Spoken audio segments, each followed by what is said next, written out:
But though I don't want to give the impression that the fight for equal rights for many disadvantaged groups is not ongoing, there are some other demographics that don't receive, I think, as much attention in the news or amongst the punditry. We all have some notion of what the battle for civil rights for example, women or African Americans have been in this country, but more areas of civil rights have come to light here in recent years.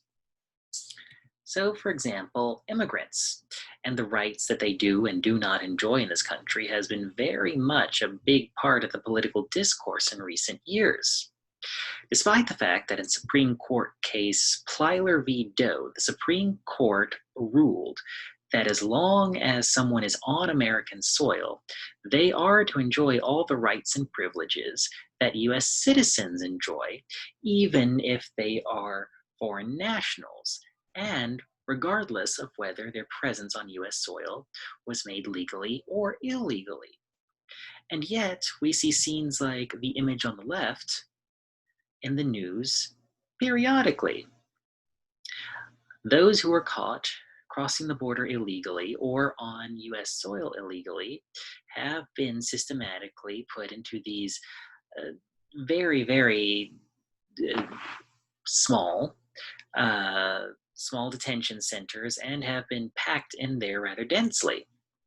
Despite the fact that, according to US Civil Code, illegal or unlawful entry into the United States is the same legal category as jaywalking. Um, they actually are categorized similarly, and yet, though jaywalking is hardly ever enforced and only punishable by a fine, even when it is, the consequences for being caught as undocumented on US soil can result in detention, sometimes indefinitely. Amidst the COVID-19 pandemic, the president has just issued a suspension of entry for immigrants who, quote, present risk to the US labor market during the economic recovery from the COVID-19 outbreak. Whether or not immigrants enjoy the extension of rights in the US when they are not on US soil has been up for debate and really has not been argued legally. The idea being that though uh, US rights and privileges extend to all people, at least in theory, once they're on US soil, they don't necessarily extend beyond US borders. But like I said, this is something that has been very present in the discourse in recent years and may resurface in the next election cycle. Now, I want to reiterate at this point that issues of discrimination that pertain to Latinos are not necessarily one and the same as those with immigrants. They are two distinct categories, though Latinos and immigrants are often linked together, as many immigrants in the United States are Latinos. However, the issues can be different. And the issues facing Latino American citizens can be different than those facing immigrants. So, for example, we have the case of Dallas teen Francisco Galicia, who, despite being a US citizen, was detained by ICE for weeks. He presented his birth certificate, he presented his foreign transnational card, a special card that can be issued to people who don't have a passport to allow them entry to Mexico, the United States, and Canada.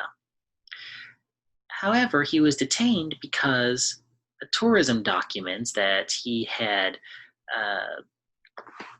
obtained and was on file with Border Patrol when he was younger had accidentally listed his birthplace as being in Mexico.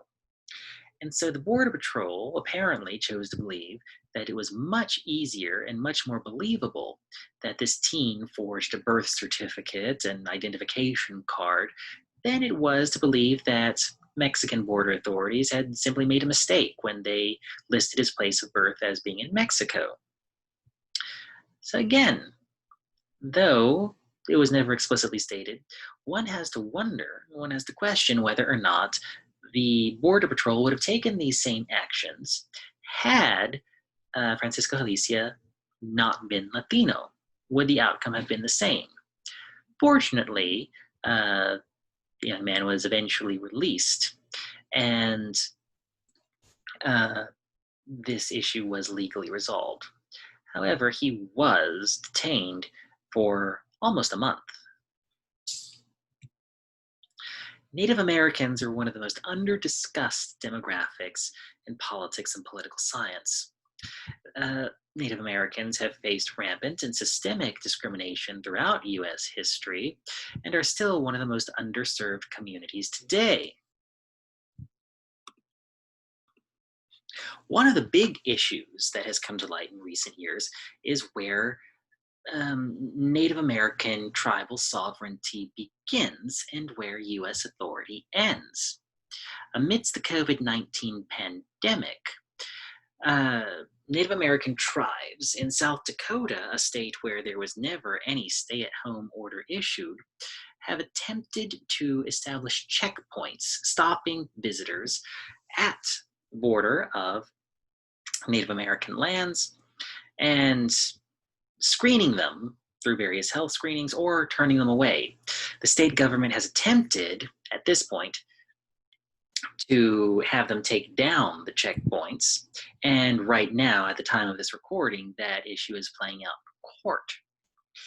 But it really is something that is interesting to behold in real time. Native Americans have been disproportionately impacted by the COVID-19 pandemic. Over a third of Native American households in Arizona, for example, don't have running water. It's difficult to practice good hygiene habits like regular washing of hands when there's no running water. They're also underserved medically, and the infrastructure that supports things like educational services and things like that, very underfunded and underserved. The LGBT community is something that has come to light in recent decades. And this is particularly interesting because the LGBT community, unlike categories such as race or gender, is something that was not really categorized as a group that might have its own policy preferences and civil rights considerations until the latter half of the 20th century. Some issues that are present in today's politics are transgender rights, for example. Currently, we are operating under a military ban of transgender armed services members. And adoption is another issue. Currently, there are rules that would allow religiously affiliated adoption agencies to turn away LGBT parents who are seeking to adopt. The issue of same-sex marriage has since been constitutionally resolved after the Obergefell Supreme Court decision.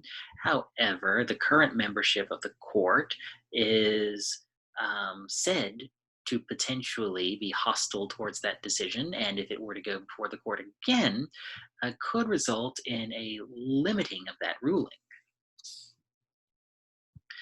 And finally, religious minorities.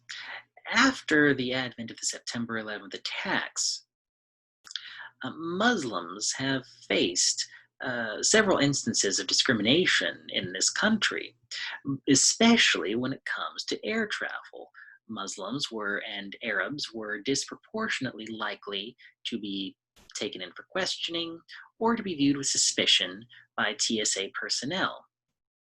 However, as recently as last year, an American Airlines flight was canceled because the presence of two Muslim men were said to make the crew feel uncomfortable aboard the plane, despite the fact that these two men have absolutely no known affiliation with any sort of criminal or bad element.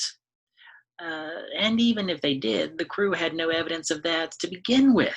As a matter of fact, the two were actually Muslim rights activists that were on board this flight. However, they were still viewed with suspicion, quote, because they seemed to know each other. And as it turns out, they did know each other. As a matter of fact, they were on their way to the same conference. Yet the crew viewed small interaction of them acknowledging each other's presence, basically just saying hello, and decided that they felt uncomfortable. Now, one of the things that I want to reiterate here is that you'll notice in that specific instance, it did not involve law enforcement. It did not involve state action or some legal statute. In many cases of discrimination, it is not necessarily the state discriminating against citizens, but citizens discriminating against each other. And that's often a much more difficult problem to solve. And it is something that it is really up to the citizens to educate themselves about. Martin Luther King once said, "The arc of history bends towards justice, but that's largely in our hands. And that is largely in how we view our fellow citizens, and non-citizens for that matter." So that is it for civil liberties and civil rights. Again, if you have any questions, feel free to email me.